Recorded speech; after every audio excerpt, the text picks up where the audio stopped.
Hey, this is Kieran, Coach's Corner Chats, and on the episode today, I have Gabe Rocha. Gabe, where are you at, and what are you up to? How's it going, Kieran? I'm out here in Tucson, Arizona. It's a nice, probably about 75 degrees uh, in November, a couple days before Thanksgiving. So it's a beautiful day to be out here. I am 29. I'm the varsity boys soccer coach for Catalina. That's where I'm at right now, sitting in our stadium overwatching our practice. I wear a couple different hats in my soccer community. I'm a DOC and 2008 boys coach for FC Sonora, a local grassroots club here down in Tucson. If being a DOC and coaching at the high school and coaching club isn't enough, I'm also USL. I'm an assistant academy coach for the USL FC Tucson League One team. So I coach there. I just wrapped that season up a couple weeks ago, that professional season. So that was good. It was my first foray into coaching at a professional level with some of the top local talent here in Tucson, and that was a fantastic experience. And I'm excited for another opportunity to go further in that realm and bring that knowledge back into my grassroots club and back into my high school. So it's good, and my world kind of revolves around soccer, and I couldn't be happier. I was going to say that's busy. How do you balance the three different levels? Carefully. But no, so what's nice is our high school season is high school soccer is a winter sport here in Arizona. So we run tail end of October through February. If you make it to the championship, you might be playing in March. But so for the most part, all of our clubs shut down during those months. So it kind of works out for me.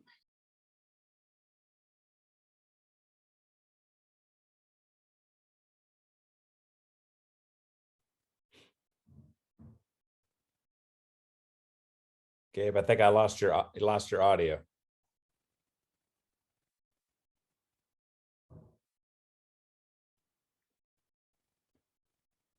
Gabe, can you hear me?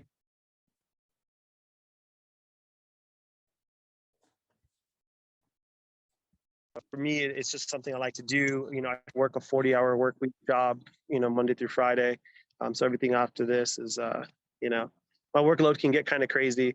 But this is what fills my cup, and this is what I love to do. So it is for me, it refreshes me. So there's no place I'd rather be outside, than the field with the boys, and so. Yeah, it's tough sometimes, but make it happen. Was coaching something that you've always wanted to get into? Not necessarily. I had so my kind of coaching history is my dad was an AYSO coach for and he still coaches now. Well, we started my coaching experience started at AYSO and about when I was 17. So I've been coaching for about 12 years now.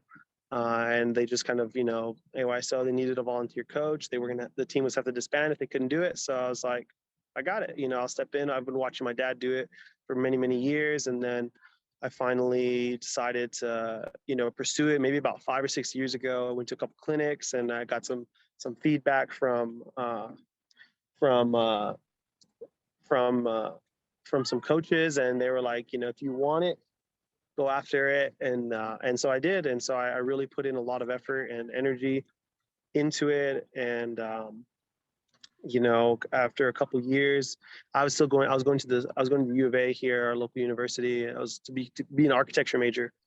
And I just decided, I was like, you know what, I'm going to go after this. I really enjoy working with the youth and giving back to my community. And so I worked and after a while, I started to find some success on the field and in the programs that we were building in the AYSO. We had some things that worked out in our favor, allowed us to be like a club team and build continuity with some players. And so yeah, so I ended up ended up at the high school. As this is I'm in my 4th year here at the high school. And then a couple of years ago, I became the DOC for this club after I left the AYSO program. And part of that was also, I'd gotten involved with the United Soccer Coaches. And so I had submitted to try to make it, I knew I needed to do more and pursue further knowledge and find some mentors and all that stuff. So I applied to the 30 under 30 program. I got denied twice. My resume wasn't strong enough. So I kept on working. I got a couple Coach of the Years under my belt. I got a high school Coach of Significance Award. Was made the DOC. And then I finally became, I think, the 2019-2020 class. I was a 30 under 30 award winner. So that's kind of like been everything, and everything after that has just been, kind of up and up. So that kind of opened the door to another realm for me, and I've just tried to run through that. So I've seen the 30 under 30. What is that experience like, and what's it entail? Like, what things, sort of tasks, and what does that actually mean? Yeah. So the 30 under 30 program is an application for, they take the top 15 and top 15 male and top 15 female coaches under the age of 30. And you have to apply, you have to put a resume, coaching, you have some questions about your philosophy and kind of what you do, some professional references, things like that. And so if you win, or if you make it and you get selected, you get assigned a mentor that kind of aligns with your philosophy, like someone that's kind of doing what you're doing or where you want to be. Mine was Jay Galam. I did a lot of the work that I do is the grassroots, volunteer. I've been a volunteer coach for the most part up until recently. It's not like I make a living enough. I still work a 40-hour work week, a 9-to-5 job. So I've been working a lot with low income communities, refugee communities in my high school. For example, we have 40 kids out right now. Our school is about 500. We have 40 kids, 20 in varsity, 20 JV. Out of those 40 kids, only 4 were born in America. So we have, a highly international population. I think there's times where like my starting 11 is 11 different countries, which is an absolute, it's insane and it's awesome and I love it. And it's part of the reason why I love being at this high school that I'm at. But that's also, we've kind of expanded my club into those populations to help cater and service to them. I won a grant this past year, for the fall 21 season, for $5,000 to support refugee players through academic and social extracurricular activities, with the basis, we're using soccer as that vehicle to propel them forward, right? So we had 18 kids fully scholarshiped with tournaments, for a team that are all, various refugees from African countries that have been here in the U.S. less than 5 years. And so so for me, that's really kind of what I've been doing aside from the coaching, right? I have my own personal aspirations, but a lot of what I do for the community and the communities that I serve and is these refugee populations, these low-income Hispanic populations that kind of can't overlook. And that was one of our things with AYSO is when me and my dad were coaching with AYSO is how do we deliver a higher product for these kids that deserve it, that just can't pay club fees, right? They get priced out of playing for the bigger clubs because, they can't do $100 a month, or whatever the price is. So for me, it was how do I elevate myself to be on that level and deliver that product, for an AYSO fee. They pay $100, they play for the season and we fundraise to go to tournaments and then we go and we beat clubs and all that stuff. So for us, that's how it all started. And then now it's evolved in something on its own and being at the club and having, influence at the club, we're able to affect more players and, get more kids. We had one of our players she's from Burundi and she's getting a call up to our national team. She's, I think, 17 or 18. So, so we're starting to, put these players that kind of don't commonly get noticed into the limelight here in our local community and beyond. So We placed our first kid from my high school into college this year. He's a Kenyan refugee. He's playing up at Paradise Valley up in Phoenix, which is our state capital, about 2 hours away. So that was big for us, for the community, and to kind of create a pathway and a pipeline for some of these kids. And so it's been a really interesting experience, because those past couple of years that I've really kind of dedicated myself to coaching and all it entails, because it's not just the technical, it's just not the tactical and the physical and all these other things. It's about how do we develop these players as people on and off the field. How do we put these kids of high character into positions where they can influence their community at a level that I can't, and that's been my mission, is how do I help these kids from start to bottom? I'm sorry, from start to finish, and do more, than just, what's chalked out on the field. So that's something that I learned from my dad, watching him, create these teams, and the love they have for him. And that's kind of where it comes from, as players before program, and all these, have a lot of love for these guys, and there's not a lot that I wouldn't do for them, so how do we continue to do that? How do we continue to do that on a bigger scale, get more people that are involved, and all that stuff. And it's been growing slowly.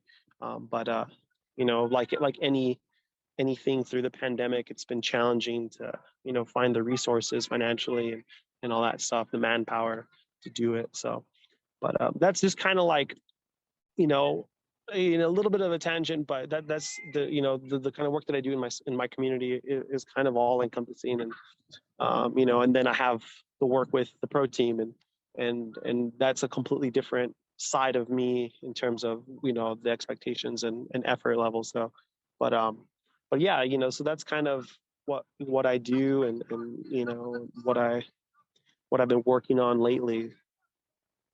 Have you always been kind of I don't know how to put it, but one of those that's always looking to try to pick up got people and put them into better spots and raise them up? It sounds like this is like a major passion for you. It's something that's ingrained in your heart, and like you talked about your dad being a similar type, was kind of seeing him taking care of people that maybe didn't have those opportunities and giving them one.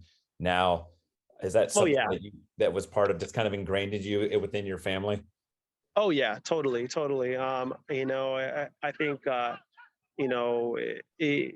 me, like, I just want to give, and that's kind of part of my, my personal struggle in terms of work-life balance, is like, I could be out here with all the boys, and, like in hours and hours, and kind of let other things slide. And unfortunately, and that's something that me personally got to work on.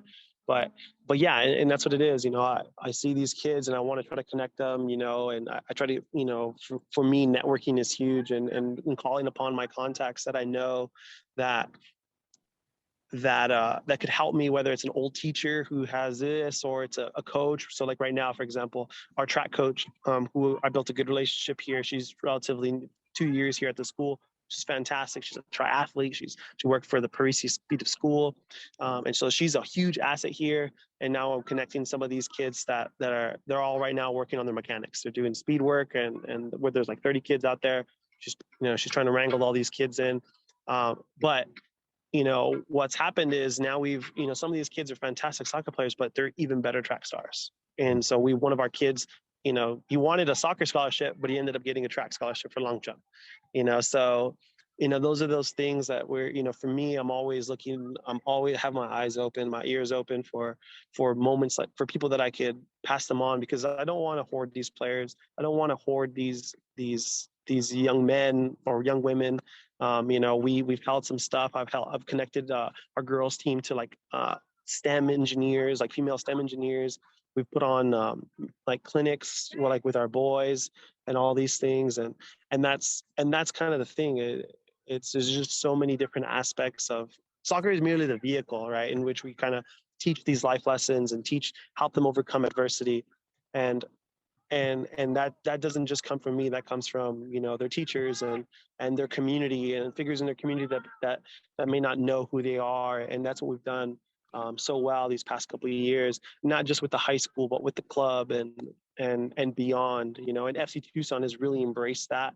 The president, Amanda Powers, and John Perlman, the head coach, they've really, they've really kind of, this is what we want. We want to bring these kids in. We want to, establish these community ties, and so that has, for me, has been a real great connection and rewarding, because now it's like the pieces are falling into place. Like now maybe one of these kids is gonna sit and, be eligible to make the FC Tucson Professional Academy or a pro team or a pro contract or whatever, um, you know, or not, and there might be another opportunity as a social media intern or whatever. So for me, that has always been a part of coaching. It's not like, it's not optional for me. This is, how many kids do I graduate high school? How many kids do I go to college? One of my players, they just won the national championship right now for Pima. The two of my old players, my old O2 players, they play for Pima Community College here in Tucson, and they just won the Division II JUCO national championship on Saturday. So, and for those guys, it's like, you know, those were moments that, may have not been available to them had they not had a support net or whatever. And so that's really what it is we want to try to build a family. We want to try to build a community that we could lean on each other through tough times, through and expand that, when they could look to someone that came through 3-4 years ago and be like, how do I get there? How do I have, a friend in this place? And for the refugee community and for some low income, it's, you talk about, it's all about who you know. Well, we're trying to build those people. We're trying to build those connections so that they could have job opportunities, better job opportunities, better, collegiate opportunities, both academically and athletically, and beyond that. So I think, it for me, it's always been there, just based off of, how my dad did things, but it's also like, we've done it for so long now, it's just evolving into something else. And I think that's the big thing is how do we continue to pass it up and grow it more and get people, our OKGs, our kind of guys that are going to help us, grow and same ideology, same philosophy and same love. I think is the big one, because there's a lot of love here. I think that's one of my big things is I'm not so much like the yelling type. It's all comes from love, and very, very much a player coach. I'm still kind of young. I'm still like older brother. I'm not old enough where I'm not dad yet. I'm a younger brother. I'm an older brother. So I'm gonna play into that until I can, until I am dad, and so that kind of affords me some different things and ideas and all that stuff. But for the most part, it's been good. I've been really blessed to and humbled in so many different ways to be working in the various communities that I do, to be a professional coach with FC Tucson, to be a high school varsity coach in this magnificent high school, to be a director in a grassroots that has a philosophy that I'm 100% behind. So to have all that, to have this family support, for me to do it, to have the relationship. I have my girlfriend's super supportive, and she wants me to do it. And at work, like, sometimes it gets kind of crazy. Sometimes I don't see people that I want to see, but this is just a huge passion of mine. And for me, my ultimate goal is, I want to coach the U.S.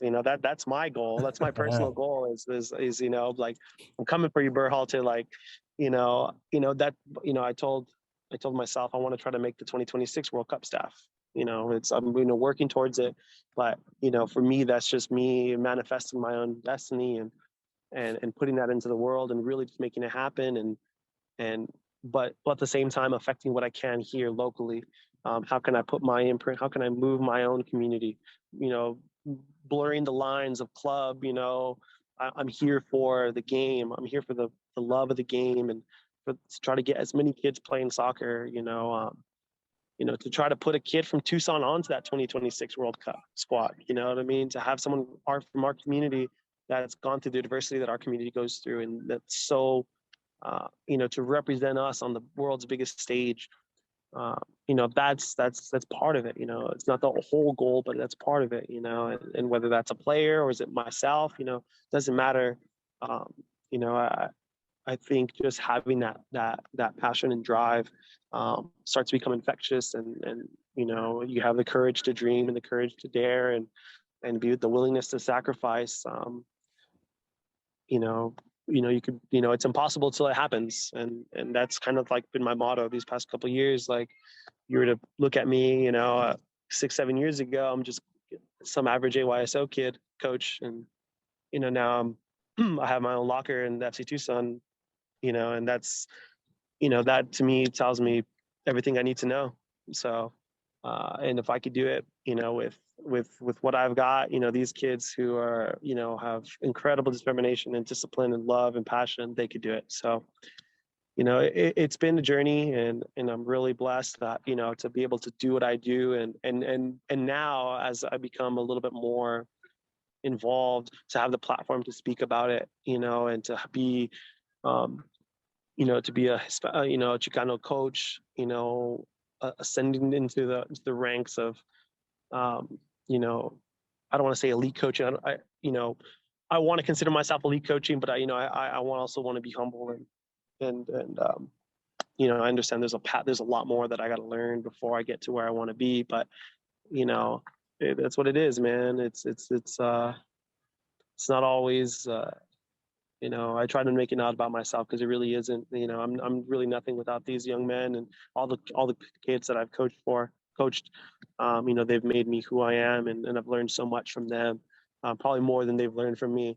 But yeah, it's been great, you know, and I'm just very lucky that I get to do this, you know, and that I have the ability to do this, and uh, yeah, so it's been good, man. It's been good.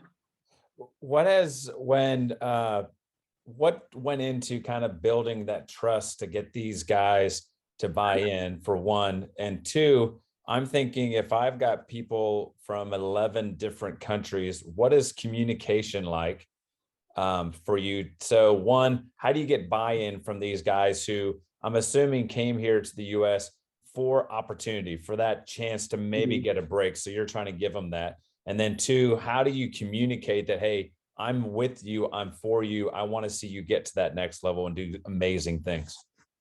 Yeah, so I'll kind of speak on them a little bit separately, but yeah, so the buy-in, uh, this school was 100% thirsty for this. The year before I got here, the program was kind of in shambles.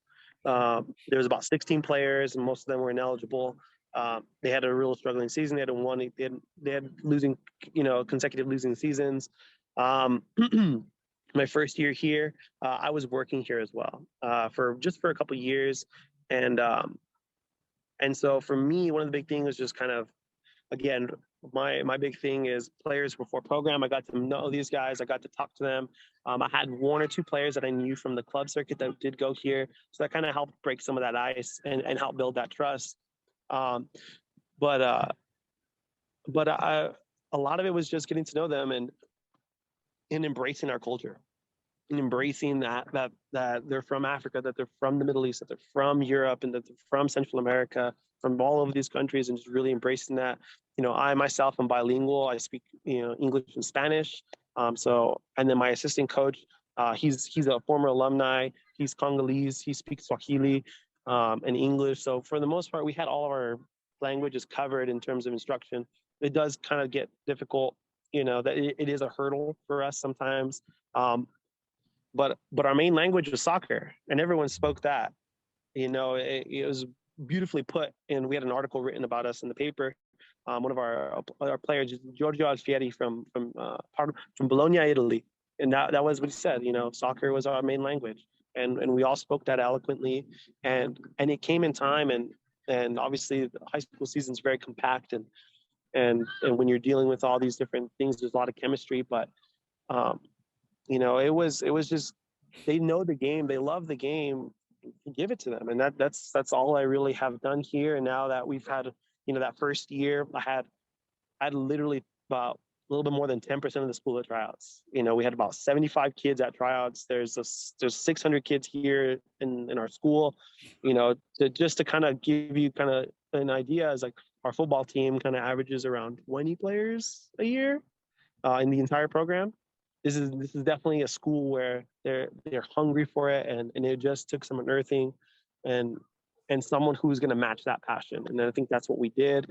I got a grant, a $2,000 grant. We bought them all new cleats because they're, the first month of practice, 2/3 of them are playing in Converse and Jordans, and they're slipping and sliding, but, they're doing everything that they need to, and then boom, you give them some cleats and you give them some, a little bit of instruction and a tactical idea of what to do. And, we haven't had a losing season since. We've gone to state twice. We've had all conference players. We have all region players of the year. We had a 95% eligibility rate. We're the biggest program here at the school. And we've been a pride point for the school.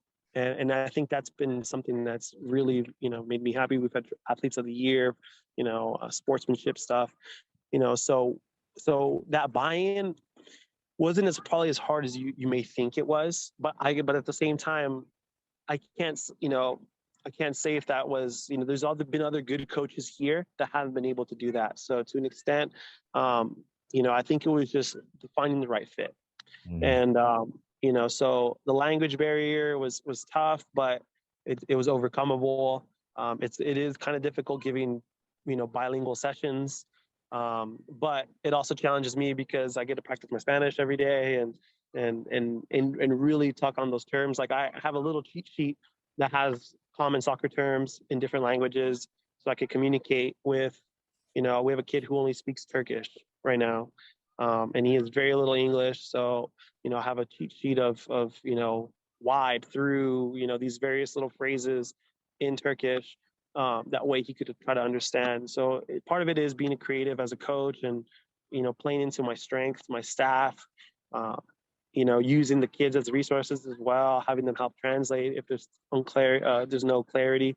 But, that makes us a very unique program, and we've just really embraced it. We started a tradition last year where we line our stadium with all the country flags of all the players that have come through, and as you on senior night, you get presented your flag that'll hang for the duration of our program, and the following year, just to honor and embrace that international and that cultural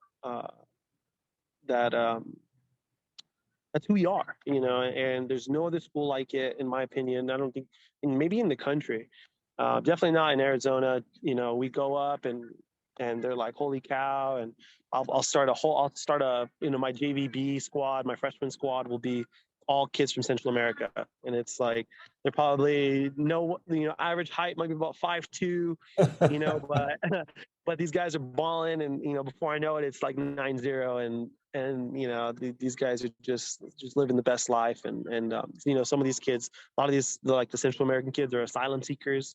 They've come here seeking asylum, and they get placed in group homes, and they stay here for about a year, maybe two, and then they leave. So there's not a lot of continuity here. That's been kind of like the biggest difficult struggle with the high school is that. I'll lose my 4-year seniors and then have to rebuild again, kind of like most programs. But we're talking maybe 4 or 5 are going to stay for 4 years, and then everyone else is 1 year, maybe 2 years, and then they're done. And those kids, they don't speak English, they don't speak Spanish, they played street soccer, they don't know formal, got to teach them how to throw in and kind of offsides and all that stuff. But once they get it, they're solid. But so there's a lot of different hurdles, and like one of the ones we're running into is getting them cleared medically. They've never taken tests. Some of these kids have never been in school before, and this is the first time they're ever in a formal school setting, and they know they can't read, and they don't have reading comprehension or retention, and so they're going to struggle in the most basic things without assistance. So there is a lot of care that has to come into this program, and that's part of the reason why you have, it is a lot, and it can be a lot, but man, it's just so incredibly rewarding. Like you know, coming here and watching them play, that's really my greatest joy is watching them just do what they love. And for them, it's being out of the group home. For them, it's escaping. You know, we had a couple kids from Syria last year escaping that were from, oh my gosh, from Aleppo, and you know, escaping all the horrors from that, and then coming in and playing, and maybe they weren't really soccer players, but all their friends were here, and all their friends were playing soccer, and they wanted to be a part of it, and they go and they play, and they have these beautiful moments that transcend soccer, and those are really the moments that me personally that I live for. Those are the ones that rejuvenate me. Those are the ones that get me through the bad days, the hard weeks, like the grind. Um, because you know, I like to think like if you know if it wasn't me, would have another coach put in the work and effort to deliver this program to the heights that it should be, to give the opportunity for these kids to play, because that's really what it is. You know, I'd love to put every kid in college and all that stuff, but I just want them to grow up and love soccer and the way I do and the way some of these, you know, that I know that people do. So um, it's been rewarding, and it's a lot of work, but it doesn't feel like work. And I think that's what allows me to keep on going as much as I can. So So the transition from, so it sounds like it's just a lot of support and love and all this type of stuff with the high school and with the mhm. club. When you go to FC Tucson, what were your roles and responsibilities there? Because I'm assuming it's a different, like you said, clearly it's going to be a different mindset because you're at the professional level. So what does the mindset change, and what is your, you know, your duties and such look like with that group? Yeah, so it was our first year, the inaugural year for the USL Academy, and we played teams in the league, in League One, and in the championship. So we played like Phoenix Rising, El Paso Locomotive, Orange County, San Diego Loyal, New Mexico United. Those are some of the teams that we played.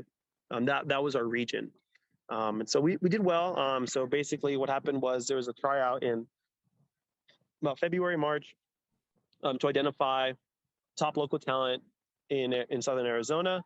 From there, they Vito Higgins, who is the assistant coach for the pro team, he's the head coach for the academy. Um, he selected myself and Luis Gonzalez, who's another young local coach, um, at a big high school here in town, as his assistants. And so from there, we helped, you know, because we had intimate knowledge with these players, and to help select um, these these young local talents to kind of play. Some of them left throughout the summer because they were playing college. They you know, they're going to college, so we had to, you know, rebolster that pool. We had about 30, 40 kids in the pool, about 20 so that made like the training team. And so part of my responsibilities there was, you know, assistant coach, kind of running sessions, and then we'd go and travel, and you know, kind of learning what a pro environment looked like, because a lot of what we did was similar to what the first team was doing. We're borrowing concepts from the first team, because the intent is of that USL Academy to bring players up through that academy into the first team to train, and then hopefully crack the lineup. So we had a couple prospects that did get up into training, into the first team training. We had a couple prospects that did end up starting and getting minutes, you know, and so that was great for them. The program is, in my opinion, it was fantastic. One of my younger brother, who's 18, he was in that academy pool. So obviously for me, coaching him was another you know, fantastic moment for me. But you know, what it does is a free program. You try out. There's no cost to these families. Everything's provided and by FC Tucson. The training, they go to it's truly it's an experience. They come in, they come to our complex, they have their own locker room with their names on it. The training gear is washed, ready to go. They come in, and we do this session, and it's professional, as you know, as professional as we can get it, right? And they travel. We you know, we have these bonding moments, and it truly is like they're pros. And for a lot of them, it helped them, you know, realize like this is where I could be, and put themselves in those shoes, you know, to continue to work harder throughout the season, and beyond that. So that experience for me, you know, obviously being a part of the coaching staff and working with the first team coaching staff and getting to know them, and having the ability to pick their brain about things, and developing those real close relationships with them, for me, was invaluable. You know, and I'm sure for the players themselves, it was invaluable. So, you know, I'm excited, you know, hopefully, you know, I'd like to return, you know, next year as they kind of continue to flesh out the program and expand it more and do more with it. We had a really good season. I think we finished second or third in the table. You know, we got some wins against championship USL championship teams. You know, and we held our own, and that just kind of shows you the talent that's ready here in Tucson and Southern Arizona. You know, some of these kids they look solid, they look good, and so for me, that's also another opportunity to continue to, you know, the programming and session planning that I do for my high school is vastly different to the session planning that I have to do for, you know, FC Tucson. It's much more rigorous, it's much more thoughtful, and that's kind of, you know, for me, I enjoy that challenge. I need that challenge, you know, to be kind of scrutinized. You know, I want to be scrutinized so that way I could grow and better. How can I make this session plan?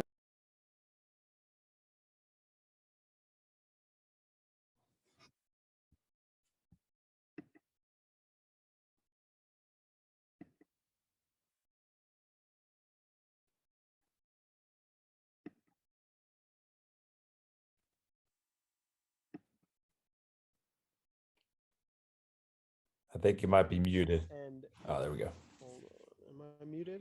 No, you're good now. And so bringing that knowledge back is huge for us, and is huge for me, and the only benefits is the players that I work with. So, you know, that's been a fantastic experience, and I've been very excited, very honored to be selected and be a part of that program, but that organization. So, so that's been really good.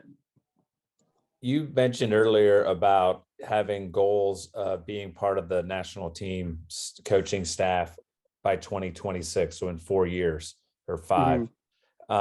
What types of things do you think you'll have to kind of do to maybe get to that level, or do you just keep doing what you're doing and getting your name out there, and through networking and connecting and trying to take care of opportunities, it'll just kind of come to fruition? I think it's a combination of both. I have to be relentless in my pursuit of knowledge, and that's something that's been real important to me. I'm an avid reader. I read a lot of coaching books, methodology. You know, sometimes it's really dry, but sometimes there's a nugget of truth in there, and that's what I need. Whether it's leadership, you know, and stuff like that, because part of my experience is being you know, a director and a leader of a high school. You know, they're very similar roles where you're in charge of a program, not just a team. Different leadership roles, similar but different. You know, and yeah, and then also networking. You know, networking through the United Soccer Coaches and using those resources. The Latino Coaches Advocacy Council has reached out a lot to me, and we have really good relationships with Julio Serrano and, you know, Art Hernandez and some of these other guys that have you know, that are really advocating for, like, you know, Hispanic coaches, Hispanic and Latina coaches and all that stuff. So I think a lot of that is hand in hand. I got to do both. I got to, you know, continue to, you know, work with FC Tucson. I think is a good path. In my opinion, I think there's an opportunity, and then just furthering my knowledge, getting licensed, you know, having the ability to have high quality teams to do licensing with. You know, if I'm going to do my C, I'm going to need to have some players and that are going to be able to understand and run the session that I need to run. So it's a little bit of everything, you know, and I think as time moves on and you know, you know, sometimes I feel like I should be there already. But then I realized, like, wait, I'm still 29. Like I think I still have some time. Like, but there was a while where I was like, man, like I was like coaching like 7 teams a year. It was madness. Like, yeah, it was. I'm not gonna go back there, but that's kind of how it was. You know, I was like, you know, nobody was gonna outwork me. No one, you know, I was gonna outwork the best coaches out there. You know, that Bill Belichick kind of mindset. You know, championship parade on Sunday, back to work on Monday. You know, that kind of that thing. You know, I look a lot of, you know, I grew up a multi-sport athlete. I look a lot at other different coaches and coaching styles. You know, Dave Roberts from the Dodgers, the way he interacts with his players. You know, Bill Walton, you know, UCLA great. a lot of those things, coaching is not specific to a sport, especially leading men, and the way that I want to do it, of character, discipline, of hard work. Those are big things that for me are critical to what we want to do. Toughness, mindset, so for me, it's just a never-ending, journey of knowledge. And the day that I stop learning and wanting to learn is the day that it's done. I could probably hang them up. There's a great quote about that, about Bill Walton. I'm sorry, Luke Walton. I'm sorry, John Wooden. Oh my gosh, I feel like that's what I meant. John Wooden, UCLA great. I mean, Bill Walton was a UCLA player, but I got the U of A basketball team on my mind. That's really what it is. So John Wooden, he talked about, giving you everything your all, and then, being able to be done once you're done with it and be at peace with it, so I feel like I'm not ready to step away from this pursuit.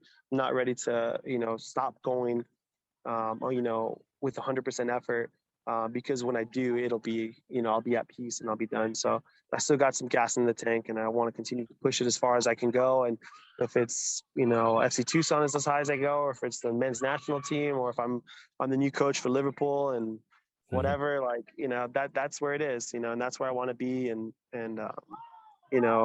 continue to affect greater change in my community, whether it's Tucson, somewhere else, America, whatever.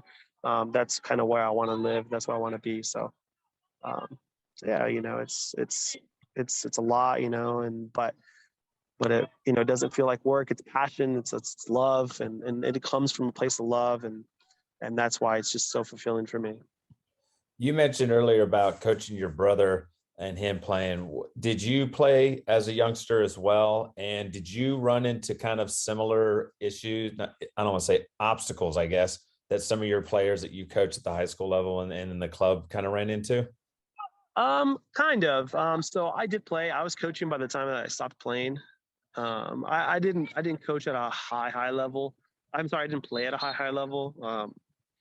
I was much more apt, like, to the knowledge side, the coaching side, the tactical side of it. I was a very cerebral player, growing up. But part of it is, my brother got to be the kind of the test run. I coached his teams growing up. His teams were the ones that I got to, learn through and go through.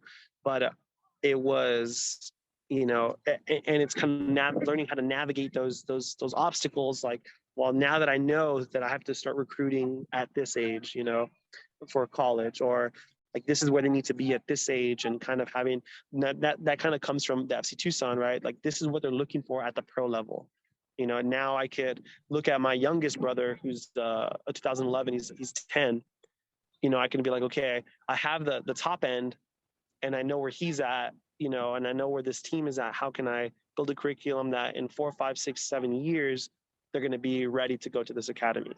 And kind of part of that is implementation through the club structure.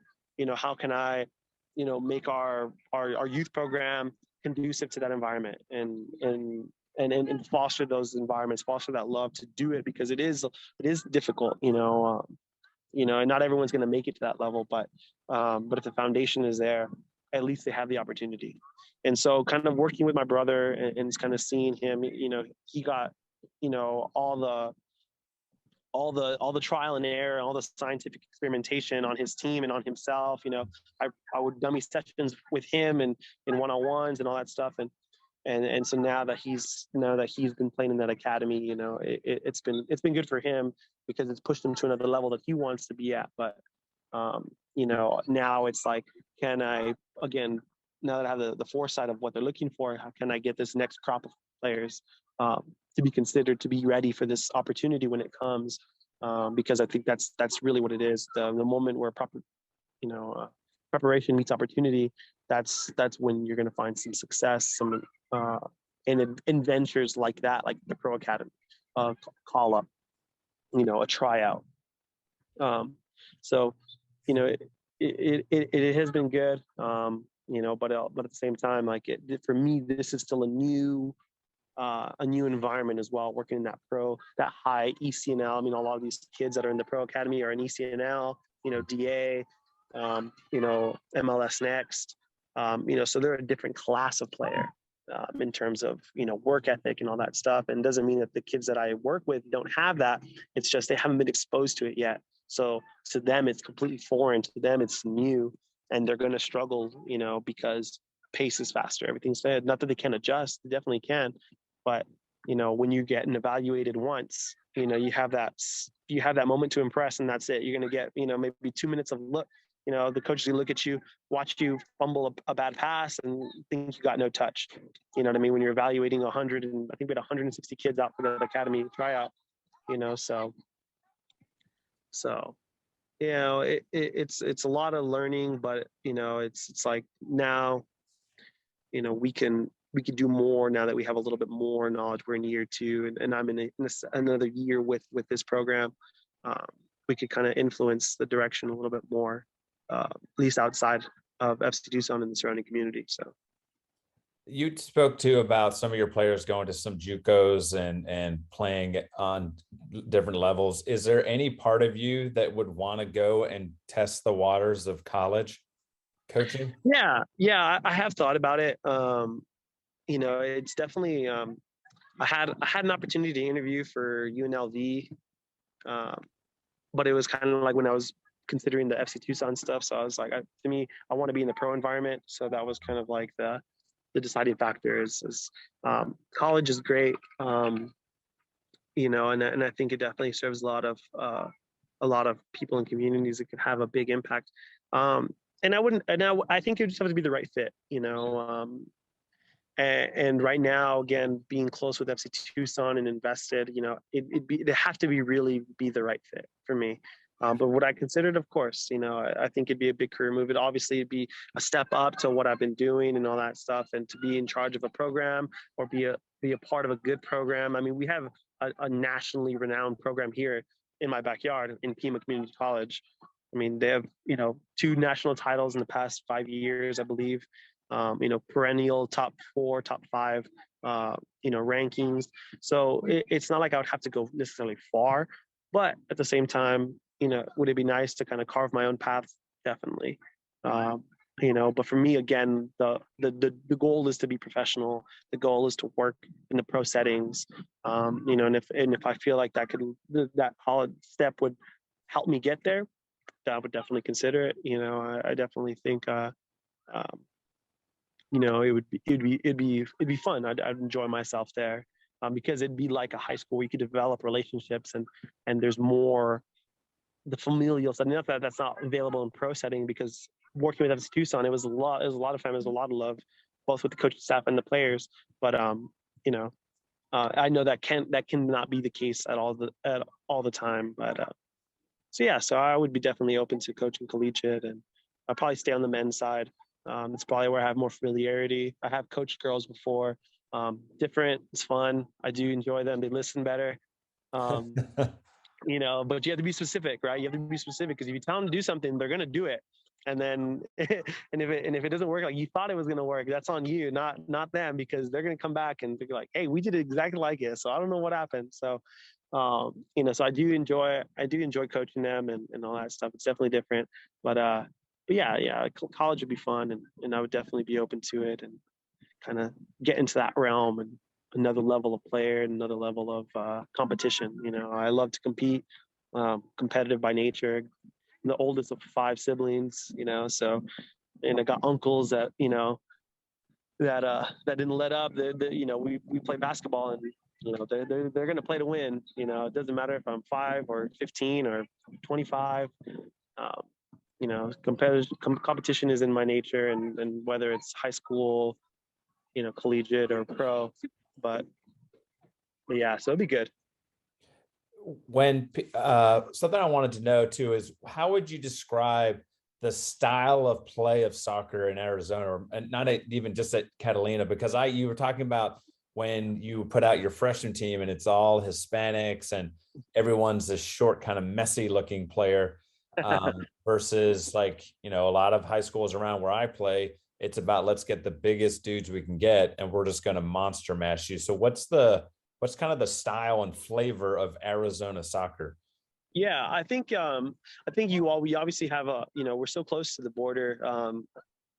Tucson is about 45 minutes away from the Mexico border. Phoenix, 3 hours. So we have a lot of Hispanic culture, and that influence is there. So possession style is pretty strong here. Phoenix, you're going to have a little bit more of your a little bit more traditional American style, like big, tall. Let's find those quick, pacey forwards, and I don't want to say just like smash it long. That's not necessarily it, but it can be that. But then you're going to have your mix. You have your Hispanic leagues that have had historically done well here in our club scene. I think we've had a couple of teams make it to the national championship. Like the President's Cup national championship, and they're all Hispanic kids, and they play a very good free flowing style. I like to say we're not necessarily physical. I think we're tough, right? We're tough, but naturally we're just gonna lack some height compared to some other teams and all that stuff. And so I think we got a kind of a mix. I think it's just because you have a lot of different population groups. Phoenix soccer looks a lot different from Tucson soccer, because you have Scottsdale, which are these big pockets of non-Hispanic, and and then you have like Peoria or Avondale, and those get heavy Hispanic populations, and sometimes you'll get a mix because they're they're the best players on the age group or whatever. But I'd say we have a lot of talent coming out of Arizona, both on the girls and the boys side.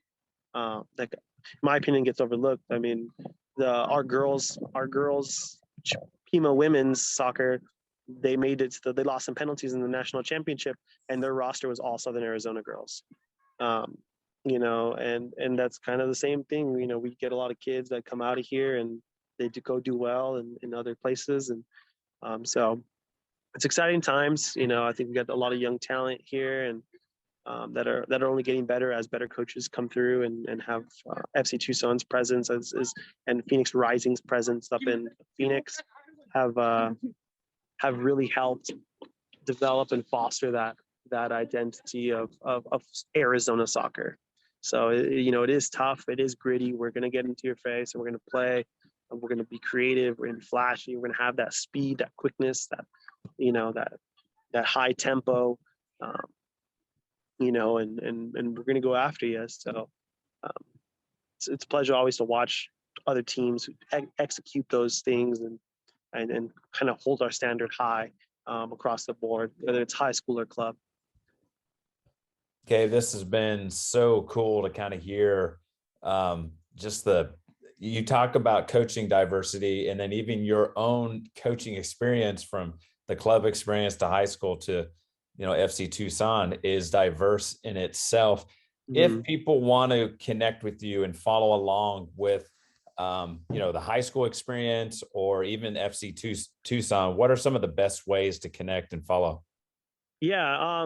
So one of my big things is I try to be accessible to anybody. So whether that's giving myself, all my players have my personal cell. They can call me anytime. I'm not gonna give my personal cell to everybody on Twitter. I was like, whoa, Gabe, calm down. Yeah, super accessible. No, I think I'll be signed up for like every single donation and in the country. But no, so the best way, my Twitter is pretty professional. That's kind of where I post all my soccer stuff. I don't really do too much personal stuff on there. But I do. It is a reflection of kind of my soccer career, and through there, like my Instagram. So at my Twitter at Coach Gabe Rocha. That's the best place to follow kind of everything that I'm doing soccer wise, and to connect with me. You can connect with me on my Instagram or even on my Facebook too. If you want to connect and you want to pick my brain, or you want to just engage, talk shop, you want to talk about Liverpool and Man City, and you want to talk about who's the greatest soccer player ever, and have all these crazy debates, all that, I love it. I'm here for it. Or if you want to know how to start, we all started somewhere. I started somewhere. How did I do this? How did I get there? I'm here to answer those questions and help answer, be a resource. And I just want to pay it forward. I can't, for all those coaches, all those mentors that have taken me under their wing or offered me that nugget of advice, everyone that's helped me along the way. You know, I want to pay that back by helping the next generation, whether it's aspiring coach or a coach getting back into it, trying to find the love of it again. You know, whatever, because I've been there. You know, I've been there where I didn't love it, and you know, like COVID, man, I was almost ready to walk away from it. I was almost ready to walk away from it because, you know, I literally, like, I got my award for the 30 to 30. I was on cloud 9. I was like, man, I'm one of the best coaches in the country. And then COVID shuts down everything in March, and like my whole world stopped, and I was like, what am I doing? Like, I have nothing, and it was hard, as you know, and I'm sure other coaches felt that as well, and so again, I just want to be a resource for coaches, and you know, you feel free to reach out. You know, please reach out. I want you to reach out. Same thing with you. You're more than welcome. You know, if we want to do a part 2, we can talk about. I mean, I could talk all day about soccer and everything that we do here, and more in depth. And our season's about to kick off next week, and I'm excited to see these guys play. And we could talk about all that kind of things.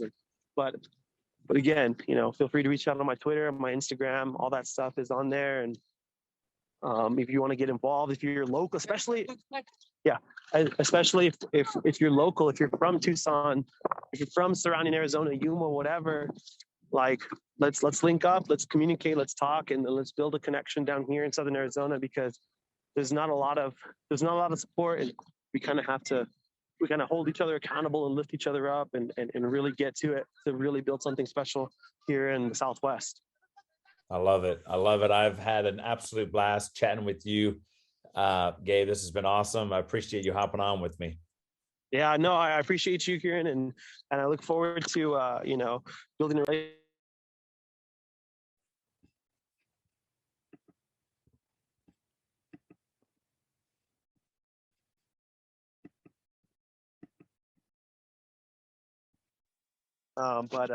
But yeah, it's been a pleasure. I love doing it. It's been great, and look forward to hearing from you soon. All right. Hey, I will shut this episode down. This is Kieran with Gabe Rocha, and I'm out. Peace.